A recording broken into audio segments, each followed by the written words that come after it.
দেখতে লাল টুকটুকে আপেলের মতো হলেও আসলে তারা কিন্তু কুল, এবং তাদের নামটাও কিন্তু নজর কাড়া।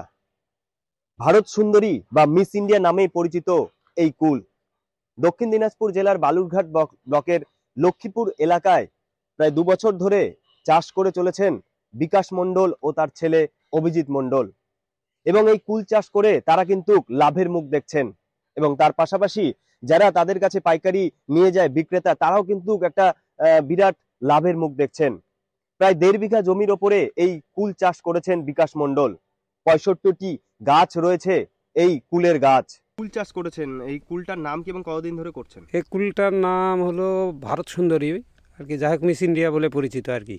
2 বছর, এবার দিয়ে 2 বছর হলো আর কি। কিরকম লাভ দেখছেন?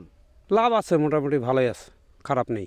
এই যারা বিক্রেতা তারা মানে কতটা লাভ দেখছে বা আপনাদের কাছে কিরকম? না, ভালোই করে ওরা, মোটামুটি 40, 45, 50 কেজি করে নিয়ে যায়। কুল সচরাচর আমরা জানি যে সরস্বতী পূজার আগে ওঠে, কিন্তু সরস্বতী পূজার পরে ওঠে, কিন্তু আমাদের কুলটা খুব অ্যাডভান্স হয়ে গেছে, আছে মোটামুটি লাভের আশা দেখছি।